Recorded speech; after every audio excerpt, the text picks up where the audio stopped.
नमस्कार दोस्तों, एक बार फिर से मेरे इस चैनल में आप सभी का स्वागत है।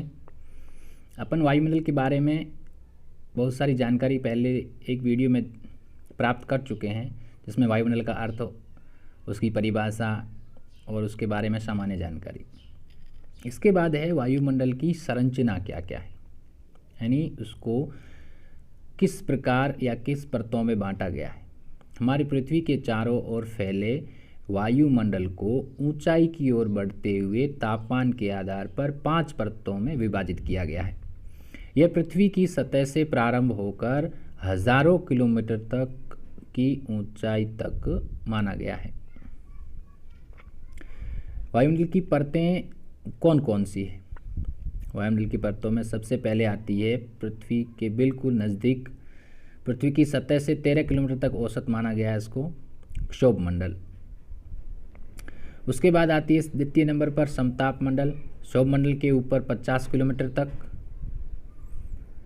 तीसरे नंबर पे आती है मध्य मंडल, समताप मंडल के ऊपर 80 किलोमीटर तक।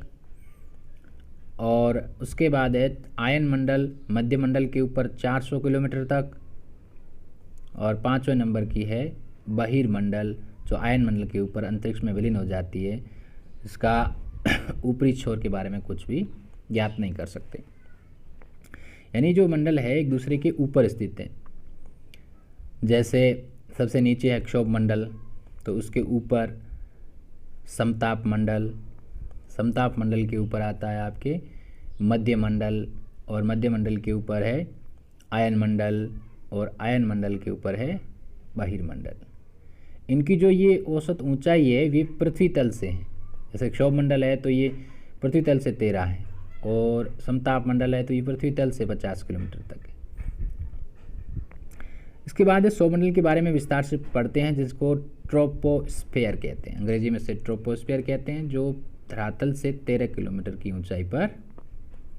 ऊंचाई तक स्थित है। यह वायुमंडल की सबसे निचली परत है। इसे अधोमंडल भी कहते हैं। ध्रुवों पर इसकी ऊंचाई 8 किलोमीटर है तथा भूमध्य रेखा पर 18 किलोमीटर। अतः इसकी औसत ऊंचाई 13 किलोमीटर हो गई। यानी 8 और 18 को जोड़ते हैं 26 होते हैं। 26 में 2 का भाग देंगे तो औसत आ जाएगा 13 किलोमीटर।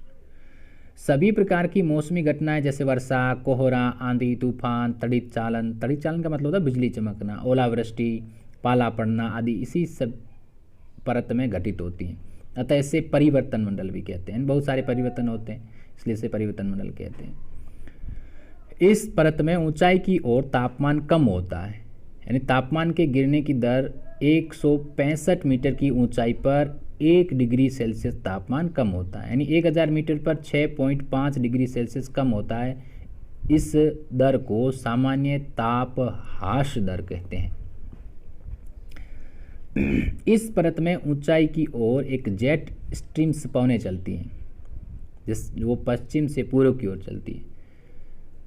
और इसकी एक विशेष बात यह है कि क्षोभ मंडल को समताप मंडल से अलग करने वाली एक सीमा होती है, जिसको क्षोभ सीमा कहते हैं, जिसकी मोटाई 1.5 किलोमीटर से 2 किलोमीटर तक होती है। और क्षोभ सीमा को शांत मंडल कहते हैं, क्योंकि यहाँ पर कोई मौसमी घटना घटित नहीं होती, इसलिए क्षोभ सीमा जो होती है, क्षोभ मंडल को नहीं, क्षोभ सीमा को शांत मंडल कहा जाता है।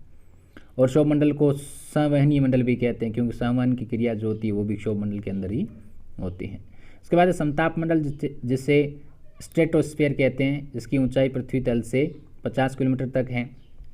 इसकी विशेष बात यह है कि इस मंडल में कोई भी मौसमी घटनाएं घटित नहीं होती तथा इस मंडल के नीचे के स्तर में तापमान समान रहता है। अतः विमान इसी परत में उड़ाए जाते हैं। और एक विशेष बात है कि समताप मंडल में 20 किलोमीटर से 35 किलोमीटर के बीच ओजोन गैस के बादल पाए जाते हैं। अतः इस भाग को ओजोन मंडल भी कहते हैं। समताप मंडल के ऊपरी भाग में तापमान बढ़ता है। यानी 2 भाग हो गए, बीच में ओजोन गैस आ गई, उसके नीचे वाला भाग और ऊपर वाला भाग। नीचे वाला भाग शांत है, जहाँ पर वायुजहाज उड़ते हैं, और ऊपर वाला भाग जिसमें तापमान में वृद्धि होती है। कई बार इस परत में ऊंचाई की ओर मुक्ताब मेघ दिखाई देते हैं, जिन्हें मदर ऑफ पर्ल कहा जाता है। ये प्रश्न बहुत ही इंपॉर्टेंट है, कभी बार पूछा जा सकता है कि मदर ऑफ पर्ल्स कौन से मंडल में या कौन सी परत में पाए जाते हैं, तो वो समताप मंडल में पाए जाते हैं। समताप मंडल और मध्य मंडल को अलग करने वाली ऊपरी सीमा को समताप सीमा कहते हैं। ये आपको एक फ़ोटो देख सकते हैं जिसमें मुक्ताब मेघ का फ़ोटो है, यानी बहुत ही रंगीन कलर के बादल दिखाई देते हैं। उसके बाद है मध्य मंडल, जो पृथ्वी तल से 80 किलोमीटर तक मानी गई है, जिसे अंग्रेजी में मेसोस्फीयर कहते हैं। इसकी विशेष बातें हैं कि मध्य मंडल में अंतरिक्ष से आने वाले उल्का पिंड इसी परत में जल करके नष्ट हो जाते हैं, यानी ये हमारी पृथ्वी की रक्षा करते हैं। इस परत में कई बार फिर ऊंचाई की ओर तापमान गिरने लगता है, यानी एक मध्य मंडल ऐसा आता है जहाँ पर तापमान फिर से गिरता है।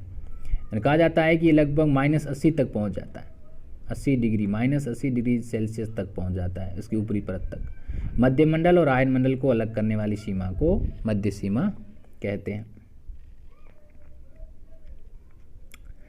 इसके बाद है आयन मंडल, जिसे आयनोस्फीयर कहते हैं, जो पृथ्वी तल से 400 किलोमीटर तक पाया जाता है। इस परत में विद्युत आवेश कण पाए जाते हैं जिन्हें आयन कहा जाता है। यह आवेश ऋण आवेश और धन आवेश दोनों प्रकार के होते हैं। इसी परत में ध्रुवीय ज्योति का निर्माण होता है जिसे आरोरा कहते हैं। ये भी प्रश्न मदर्स ऑफ पर्ल्स की तरह ही इंपॉर्टेंट है कि आरोरा कौन से मंडल में पाए जाते हैं, तो वो आयन मंडल में पाए जाते हैं, यानी ध्रुवों पर ज्योति दिखाई देती है। उत्तरी ध्रुव ज्योति को आरोरा बोरिलियन यानी सुमेरु कहते हैं, तो दक्षिणी ध्रुव ज्योति को आरोरा ऑस्ट्रेलियस यानी कुमेरु कहा जाता है। आयन मंडल रेडियो तरंगों का अवशोषण कर पुनः पृथ्वी पर प्रेषित करती है। इससे रेडियो और दूरदर्शन का संचालन होता है। आयन मंडल में ऊंचाई की ओर तीव्र गति से तापमान में बढ़ोतरी होती है। और ये जो अरोरा हैं, इसका भी एक चित्र देख लो, इसमें रंगीन कलर के अरोरा दिखाई देते हैं। इसके बाद है 5वें नंबर पर बहिर्मंडल, जो आयन मंडल के ऊपर, इसका ऊपरी छोर कितना है कुछ कह नहीं सकते, अंतरिक्ष तक है। इसमें एक्सोस्फीयर इसे कहते हैं अंग्रेजी में। इसकी विशेष बातें ये हैं कि ये वायुमंडल की सबसे ऊपरी परत है। इसका ऊपरी भाग अंतरिक्ष में कहीं विलित हो जाता है। इसमें गैसें बहुत ही विरल मात्रा में पाई जाती है, जिसमें से हीलियम और हाइड्रोजन जो कि सबसे हल्की होने के कारण यहाँ पाई जाती है। बाकी कोई भी गैसें यहाँ पर नहीं पाई जाती। इस मंडल के बारे में विशेष जानकारी अभी तक कोई प्राप्त नहीं की जा सकी है। इस वीडियो में इतना ही। वीडियो अगर पसंद आए तो लाइक करें और अपने दोस्तों को शेयर करें। जय हिंद, जय भारत।